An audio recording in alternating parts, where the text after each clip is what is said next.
The wood grows around the walls of the mansus. As any student of the history knows, the mansus has no walls. Christopher Elopoli, Traveling at Night. Good evening, everyone. We're a little bit closer to being on time tonight, and it is Cultists Eve. Today is the last day that the Kickstarter people have any kind of exclusivity to this game. Tomorrow we bring the dawn, and we're finally going to be able to to encourage people to buy it, to gift it to people. All of the work in terms of bringing attention to the game, tomorrow is the time when all of that matters, because it's all well and good to get excited about the game, but naturally our hope is that it will be a success. So we'll talk a little bit about that at the beginning. I also wanted to mention that I had talked for a while about the amount of attention that I've gotten on YouTube from this game. And I've now put an introductory video on there. It's nothing too special. It just kind of says, hi, I see that there's a lot of people from YouTube, subscribing to the channel, and I know that the VODs are not exactly the sort of thing that that people come to that channel to watch, so I'm going to try and do some special things for that. And I have a few ideas. Time is a really big problem. The best I can say is that these VODs will still be on YouTube, and at the moment I'm keeping them in their full length, which means if I have another 7-hour stream, it's going to be a 7-hour video. If I have a 3 or 4 hour cast like I normally do, it's going to be about 3 or 4 hours. Somebody did point out that Quill18 divides his videos into sort of 1-hour chunks, and I think that may be because he records them while he streams. I'm not sure about that, because Twitch's default is in 15-minute intervals, which I think is a little bit too much of a burden on people. And I think if you don't have an ad blocker, I haven't enabled monetization for the channel, but I believe that YouTube will display ads by default, and so there's something that doesn't quite sit right with me in terms of cutting up the content in a way that's going to maximize the number of ads interrupting the flow, because clearly the cast is viewed as a unity. But by way of a warm-up, because for some reason Twitch hasn't been telling me the viewer numbers in the first probably about 15 minutes of the cast, so I normally kind of let the viewer count get a bit of a pulse before going too deep into the gameplay. Did want to talk a little bit about starting off the game and what's coming up next. One thing I kind of wanted to acknowledge was whether it was on Twitch or whether it was on YouTube, I have definitely been benefiting not just from a lot of attention from Weather Factory in terms of the number of times that they've retweeted me or the number of times that they've mentioned things. I mean, to a level where I almost feel bad, because that must be cutting into some other activity that they could be doing. But obviously I've gotten quite a bit more attention than what I had thought I would get from the game, and I think part of that is just obviously I played this from a very early beta build to today, the day before the release, and it's been a really wonderful experience. I actually, especially for YouTube, which is known for fairly low quality of comment, I've been very pleasantly surprised by how positive the Cultist Simulator specific things are, because normally when I get comments on YouTube, they tend to be very hostile ones. But it's also worth mentioning that one of the most exciting things about the game finally being released is that there's going to be a lot more people streaming it, and there's going to be a lot of very good streamers picking it up. I know there's already been some people to do it. I think there's been Skinteen and Call of Cthulhu. It looks like Scott Manley is interested in the game. These are some people who I know, and I'm sure there's going to be a few people that you know and really like. But also in terms of smaller streamers, maybe people who didn't hear of the Kickstarter, people who didn't, for whatever reason, get notification as part of the Humble email blast. It's very likely that there's going to be a number of people who've bought the game and really love it and want to share it. And so I think one of the most exciting things about the game coming out is, number one, there's going to be much better quality of stream that's coming out for people, whether it's YouTube content or whether it's Twitch content. There's going to be more people exposed to this game and exposed for the first time. And I think especially for the people who are going to be streaming this game having never heard of it or having not gotten a press key, it's really encouraging. If the experience I've had has been any indication, I think they're going to have a very pleasant experience, and I think it's going to be very likely that they return to it. So I wanted to talk a little bit about the release, and then, as usual, we'll do our introduction in terms of the version news and who is responsible and such, because that's how we've normally begun. But a few things about tomorrow. So the game is going to be coming out tomorrow. If you guys are interested or want to support the game, and I suspect you do because you've been watching at this point, number one, the interested part was there's going to be an AMA for both Alexis Kennedy and Lottie Bevan, the co-founders of Weather Factory, on Reddit. I believe they will be doing a pushing the launch button stream on Kickstarter, and I would trust their Twitter account or their the blog for any details on that, because I'm a little hazy on the details myself. In terms of things that you can do, if you don't own this game yet, buying it is not just helpful to the game. That is ultimately the reason these products exist. It would be wonderful if these things could just be brought into the world without effort or without cost. But obviously this is a commercial product, and as clearly of a labor of love it is, we don't get to see stuff like this unless it's successful. And it sounds like there are some good ideas for what this game can become, or specifically what the engine for the game can do in terms of some other topics. And so one of the big things is that if you want to see games like Cultist Simulator in different settings, obviously that is more likely if the game is as successful as it was in the Kickstarter, and probably more, than if it just sort of slumps over the finish line. So obviously buying it is one thing. If you just like watching the game and you don't think it's one of your own, or one for yourself, obviously giving it as a gift. If you don't have the means of picking it up, there's lots of other ways that you can support it. I strongly encourage that you guys tweet out the game. I encourage you, if you have some favorite streamers or YouTubers, that you let them know about the game, and that you say that you'd be interested in them covering it.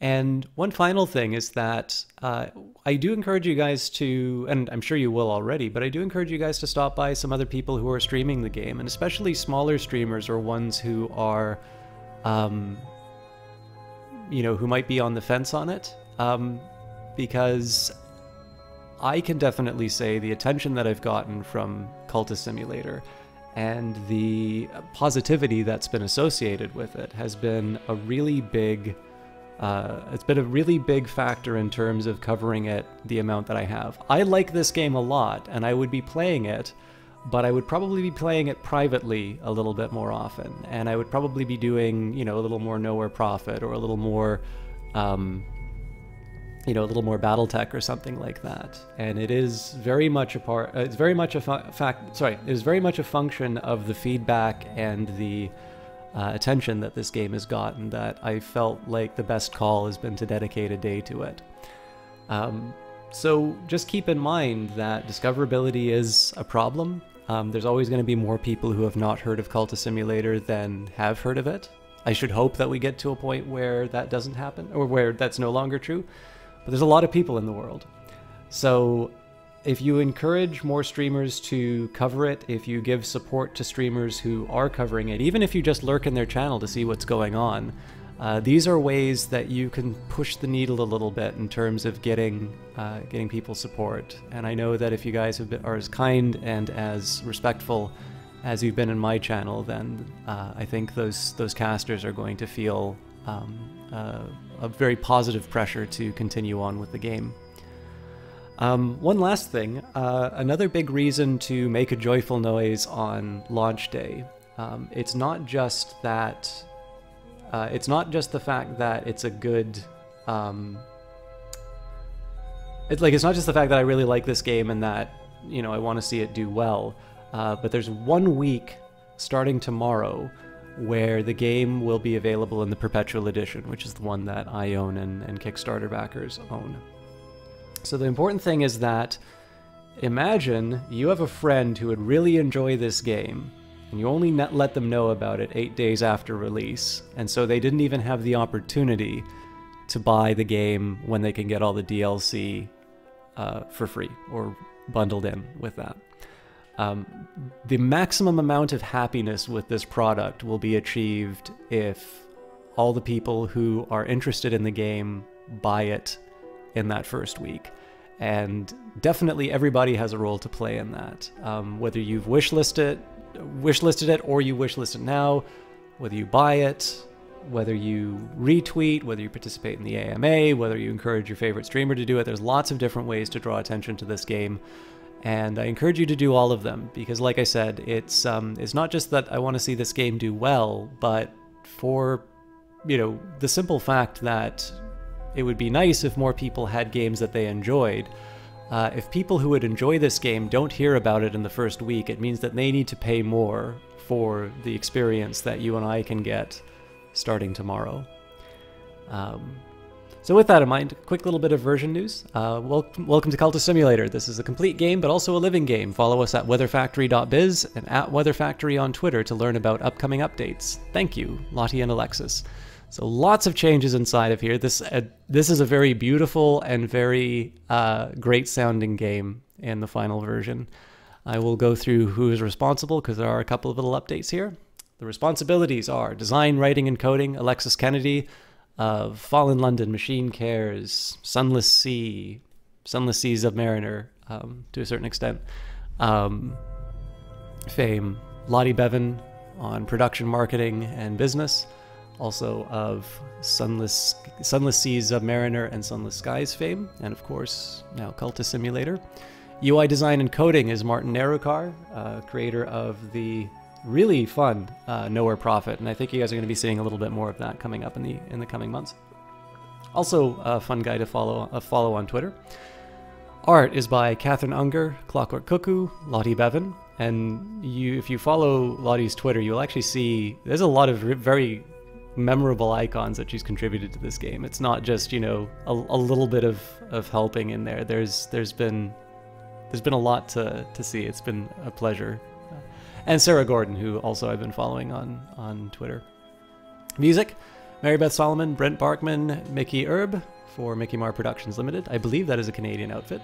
Audio by Soundcuts, additional coding by Chris Payne, and special thanks to Sonia and PK, Matt Hosty, Haley, Urias, and apologies, Haley, if I mispronounce your name, and literally everyone who has ever sent feedback or a bug report. Thank you.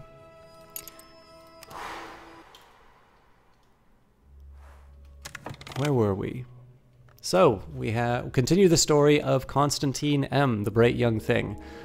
Let's take a quick moment. I always like to stop and smell the roses, whether it's Stellaris or whether it is Cultist Simulator, and we'll see where we are right now. And I think what I'm going to do is I'm also going to I'm going to clean up the desktop a little bit. Top Deck 55, this game engine has so much potential. It could represent any time management situation. Absolutely, and that was way back when I played the early prototype of the game. It wasn't necessarily the remarkably compelling experience of it wasn't the remarkably compelling experience of like, oh yeah, there's just so much depth to like these 15 cards or so. It was the potential. And if you read the interviews that Weather Factory have done closely, you will actually get an idea in terms of some of the things that they have in mind, both with the Cultist Simulator franchise, as well as the engine itself. But I feel like it's not. So everyone can speculate, right? but I think what's a little bit more important is to focus on the really great game in front of us right now. And when the when the time comes for wondering what the next game is going to be, I'll feel a little bit better in terms of my speculations, especially because I have a feeling if there's any if their Twitter activity is any indication, there will definitely be more than a few noises made ahead of time in terms of what's coming up next.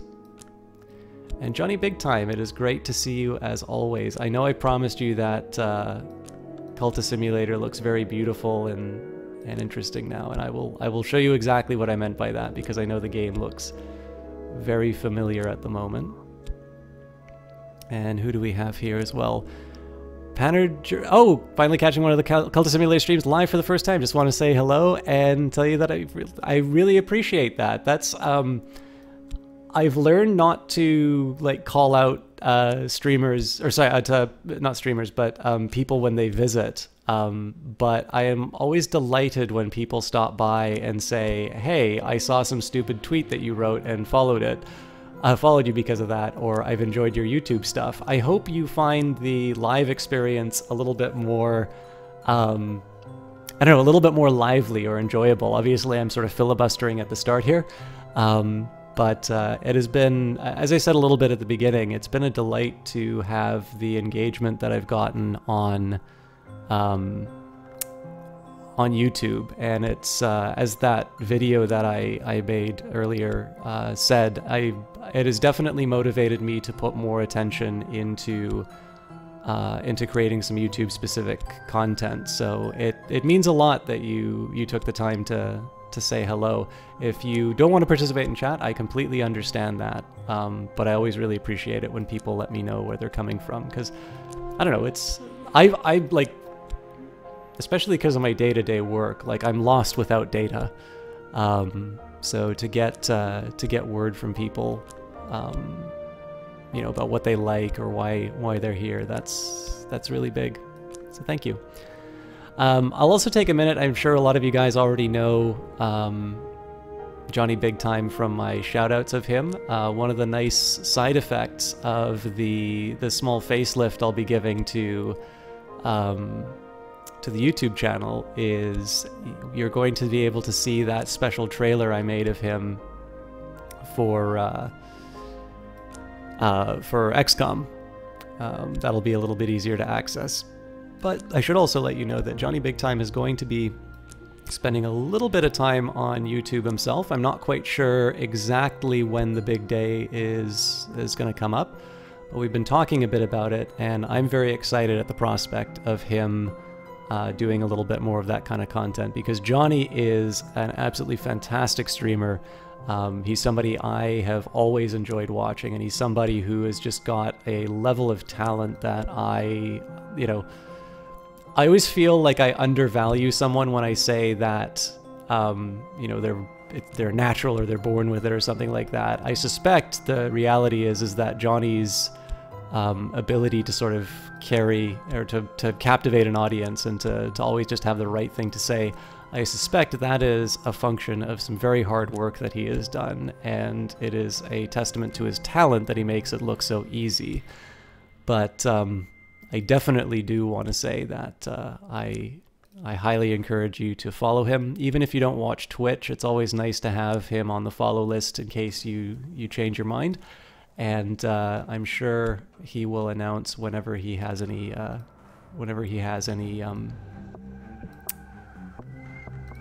Wait a minute, I thought I had an Edge Disciple. I must have lost them.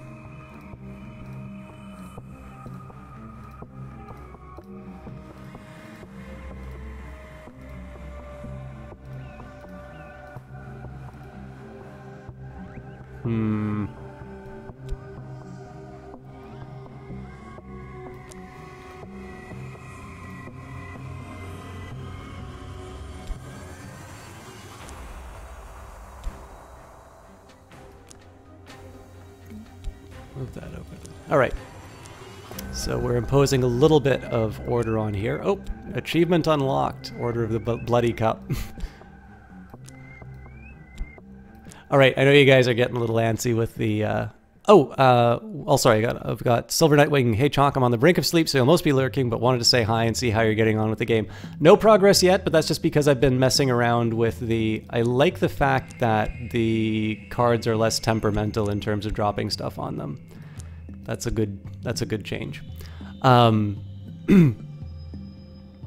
Yeah, totally fine, Silver Nightwing. I hope you have a good sleep, and no real progress in the game, but that's just simply because I've been lollygagging, and I think at some point I'm actually going to need to perform. I tend to mostly lurk in chats in general, but you believe letting people know and they're appreciated, so I'm happy that you made... Yeah. There's one thing that a streamer or any YouTuber will always be happy to get, and that is more attention. I am very needy in that regard. I really appreciate it when people let me know. All right, so what's the situation we find ourselves in? Well, we've got a couple of fascinations, so should we have that... if we have that event spawned for us, we're in a bit of trouble. So it would make sense to get some dread. We also have quite a bit of notoriety, and I seem to recall it was talking with a disciple with the heart aspect that would help us deal with that. But my big dilemma right now is I'm sort of short on commissions. I am not really out of money, but I would like to get a little bit... I'd kind of like to make sure that I'm back on track in terms of getting a number of things. Right, I'm healing at the moment. And I think the next thing that I'm going to be focusing on is I'm going to try and raid a few more locations. And one of the things that I sort of want to do is I've got some items here, and this is going to be helpful for summonings. But you'll notice that some of them are fairly low power. So we've got a 4 lantern, we've got a 2 moth, 4 knock, 4 moth, 4 heart, 4 winter, ooh, 12 winter. And one of the big things is that I'm still looking for some languages. So I'm looking for Aramaic, and I believe I'm also looking for Fucine. Yes. And I'm not quite sure where to get those. So what I'm going to start doing is I'm going to be going back to the Way of Wood to grab a few more old, what is it? The occult scraps. And I'm going to just try to work my way up so that I've got a nice sort of collection of locations that I can raid. And then the next thing I'll do after that is try and collect. Like, I'll do a couple of strong summons, and we'll just take advantage of them to get some more goodies and hopefully some more books. So, Brother Goldberg, howdy Chalk, just got caught up with your past videos playing Cultist Simulator. They're great. Best of luck reaching godhood in these wee hours before official release. I have a suspicion I won't beat the game on stream before release, but I absolutely appreciate the feedback, Brother Goldberg. I was talking with Panderjure that it means a lot to have people mention the YouTube channel. Because again, it's just been a dumping ground for me, and I've begun to realize what that means to people in terms of being able to see my stuff, and how that was something that either let them know what Cultist Simulator was or know who I was. And so as a result, I'm going to try and do some YouTube exclusive content, which I can also put up on Twitch, but it'll be more intended for a VOD audience. All right, it's been 20 minutes. We haven't done gameplay, so I'm going to unlock things. And what I'm basically going to be working on, I'm going to be digesting through some more commissions. I'm going to read the Book of True Blood. I'm going to be going into the Dreamland to try and get some more occult scraps. Basically just work my way up and make sure that I've got enough locations to sort of raid and bring myself up to the next level. And then what else? In terms of work, I can do some painting and such, but I do need to make sure that I work on this reputation that I have. So I think I'm going to be putting some work in with my heart disciples. But we'll figure that all out. I also need to get myself some dread, but one thing at a time. So we'll read the Book of True Blood. The Legion's Legate answered directly to the hour called the Tribune of Scars, and he was promised immortality if he died in battle. This is Cassius, and Tommen reveal the deeds of the Unencumbered Legion, the secret army that protected Rome against the Shadowless Empire. And let's talk to Dr. Redeem to get a new commission. And as far as exploration, let's take a minute here. And I will go to Oriflamme's. Now usually we usually get a book, a useless book. Alright, so the desert inside. Now one drawback here is we managed to bring this up to level 6, but I wasn't able to do anything special with that. Alright, we'll bid for that. He needs a commission on the secret histories, which I can accommodate.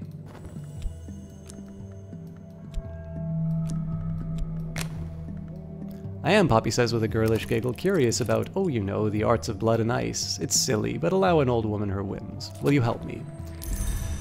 So we're gonna have to starve this for a little while, unfortunately. I'll start on this commission. I don't really need to use the unsolved mystery, but I don't have a lot of other things that I'm using the fragment for. And we've picked up Something Something Dark Mysteries Volume 1, and I'm gonna see if we can sell it at a profit. So this oddity is probably worth something, but it's hard to be sure. Alright, in the meantime, I've healed up, so we're gonna start going to the wood. I have enough passion. If I have enough passion, I can walk the dream road to the wood. If I have the right knowledge, I might be able to find the way beyond it. Oh, that was reason I put in like an idiot. Alright, so we've got the Book of True Blood. This is actually going to be helpful for me, save for the fact that I'm currently dreaming. So in the final part, Cassius confesses to being a former legate. He recounts the terror of the Tribune and divulges the secret lore of the Golden General, the champion of the Shadowless Empire, the enemy of the Tribune, in hope that the Tribune will someday be undone. So I'm going to use this dread to nullify the fascination, and we got the Lionsmith's names as a result, which is an even more powerful bit of edge lore. The Lionsmith is young by the standards of the hour. Oop. By the standards of the hours, but old by the standards of war. His names are recent recruits, and their recitation has a savage power. And Poppy would like a commission on Winter. So I'm going to be a little bit more liberal with the pause button, just so I can read everything. Now, one thing I'll draw your attention to, let's see, under study, I don't think I can do much. Well, here we go. So if I pick on study here, notice that you can see all these little shrines. I really like this effect. And this is just a nice little, so you can always pay attention to this part in terms of like what you want to, what you want to try and accomplish. But the game is now giving you a nice visual cue to indicate what you can populate in that area. I think that's a really nice touch. So Count Jannings, the Good Count's fraternity in Europe is seeking particular research. And in the meantime, with the study, I think, unless I've got, well, I can double up the consent of wounds and move that up to the, we can move that up to a higher level. Actually, one thing I'm going to do really quickly, I know this might be a bit of a pain for folks, but I'm actually going to read the available lore that we have right now, because I think I'm going to start doubling some of these things up and moving them up.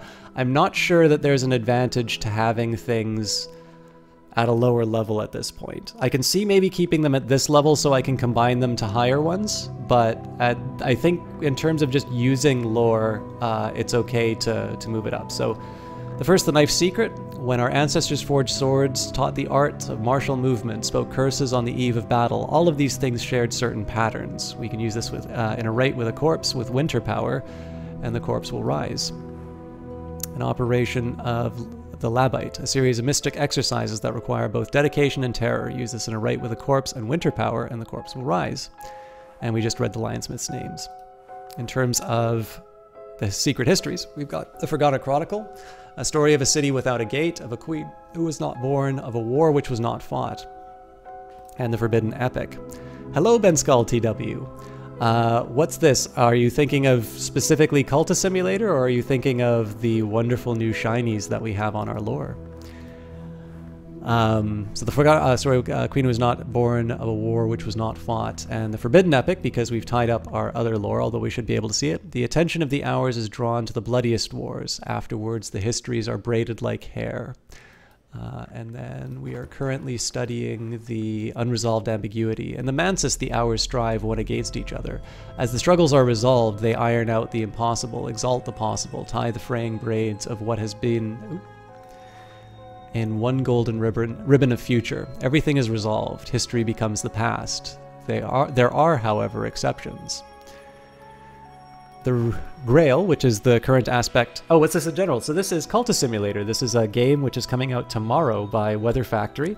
Weather Factory is composed of two Failbetter alumnuses. We've got Alexis Kennedy, who founded Failbetter, responsible for games such as Fallen London and Sunless Sea, Machine Cares. Lottie Bevan is a producer, was a producer at Failbetter, co-founder at Weather Factory, and she worked on Sunless Sea, Submariner, Fallen London as well, and Sunless Skies. And the best that I can say, so in terms of what it is, it's a narrative card game. And it's very unique. It's one that sort of defies description. In terms of mechanics, I would actually say it has more in common with The Sims than anything else, because The Sims is all about managing a series of wants and needs in the face of time constraints. And if you think about it, that's largely what the sort of the routine of Cultist Simulator is. But as I said online, like, you know, I wouldn't take the mailing list for Maxis and say, hey guys, you know, Sims is cool, but you know what's really cool? The occult. So I'm in Stellaris. Thank you very much for letting me know that half-truth. I'm going to take a quick minute and turn off the stream just so that the VOD will be properly labeled. And I will... I'll be back. Incidentally, so for those of you who are looking for Stellaris, this game is by the guy who did the Horizon Signal, so if you liked that event, you might want to stick around and see whether or not this is your kind of thing. But this is going to be bad for YouTube, but I'm going to turn off the stream and then come back up.